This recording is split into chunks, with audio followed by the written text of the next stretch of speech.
Let's talk about schools now. And Martin Powell-Davies joins us, who's a teacher and former London Regional Secretary at the National Education Union. Good evening, Martin. Good evening. Thanks for joining us. This is a crucial question about when to reopen schools. How do you do it? It feels to me like it's such a dilemma. Have you got any possible answers? Well, I think every teacher wants the lockdown to end. It's weighing heavily on everybody. But what we don't want to happen is for schools suddenly to become the place that breeds a second wave of infections with all that brings. And I've got to say, as a science teacher, I'm increasingly exasperated that politicians seem to be jumping to the conclusion that they want, which is that we can fully reopen the schools, but actually ignoring the evidence that children may not usually suffer from the virus, but they certainly carry it. So if we open the schools, we will then become breeding grounds. The virus is passed on back home, back on the buses, back to parents and grandparents. So we're far from being in a place where the schools can fully reopen. But the problem is that that could go on for a huge amount of time. If there's no vaccine, if there's no disappearance of the virus, then that could be an argument for keeping schools closed for another year. Well, the countries that have managed to get a grip on this, they haven't had a vaccine, but what they have done, which seems to be where our clear or lack of any clear plan comes in, is that what they've done is that they've not just tested, but they've tested, they've traced contacts, and they've isolated, they've chased down the virus. So right. We're saying as the National Education Union, we brought out 5 tests on Friday, but essentially what they're saying is, first of all, we've got to get the infection rate down so that we've got isolated hotspots. Otherwise, it's just going to be a disaster. But once we've done that, then we can get schools back on the basis that there's regular testing available for staff and students.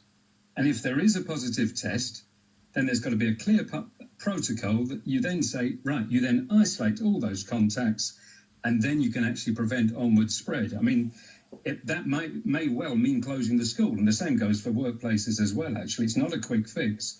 But that would be a serious plan. That's what the World Health Organization is saying. You've got to test, and then you've got to isolate. And it just seems to be that nobody is talking about that in a proper way. Well, I mean, to be fair, that is one of the plans of the government now, isn't it? I don't think it was before, but it certainly is now, and it's one of their 5 requirements. But within schools, would you also be in favour of reorganising schools, changing, for example, the classroom layout? Oh, absolutely, you'd have to. As I say, I think first we've got to get the test and isolate plan in place, but then certainly, yes, you'd need very clear risk assessments, you'd need reduced numbers in classrooms, you'd need lots of other answers need to be there about PPE, about washing and cleaning, staff with vulnerable family members. How do you even begin? I mean, classroom sizes, I mean, classes are generally too big already. So how do you deal with that? Well, I think if people just want to draw themselves a quick, if they can imagine, they can remember their classroom and then take out all the people that were sat right beside them, you'll see that, you know, it's not possible to get anywhere near even half a class, even a third of a class, and properly have people distanced. And the experience we've had, because obviously actually people don't seem to be aware, most schools have remained open for small numbers of vulnerable pupils and children of key workers. Yeah. And everyone's experience is, which is no big surprise, it's however hard you try, there will be a moment when it breaks down. Somebody wants to go to the toilet. Somebody wants to go over and look at what somebody else is doing.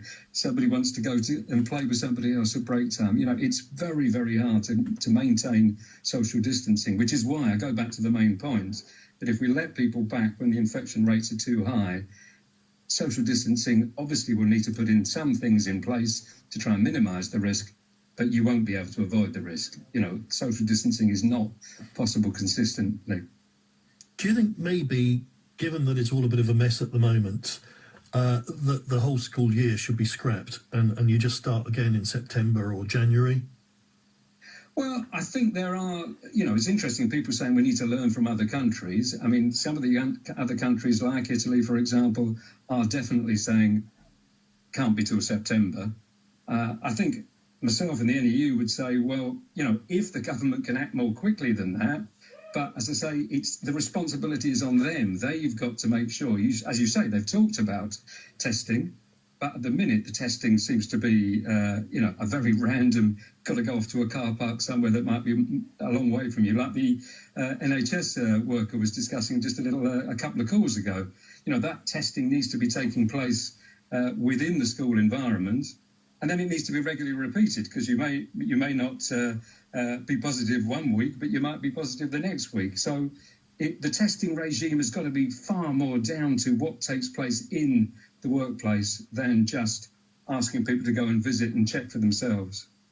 Yeah, and that's going to take a lot of organisation. I mean, realistically, wouldn't September at the earliest be sensible? Well, like you say, it's over to the government. Can they deliver? If they can't deliver, and I'm afraid to say at the moment, it's not exactly enthused me with their plans and organisation. It's been chaotic at times. So no, I think September is far more likely. Certainly, the calls that people are saying that we should be ready in June, I just don't see how you will get that kind of regime in place. But that's up to the government to deliver. Thank you very much, Martin. Good to talk to you. Martin Powell-Davies, a teacher and former London Regional Secretary at the National Education Union. More calls in a moment. This is LBC 7:45.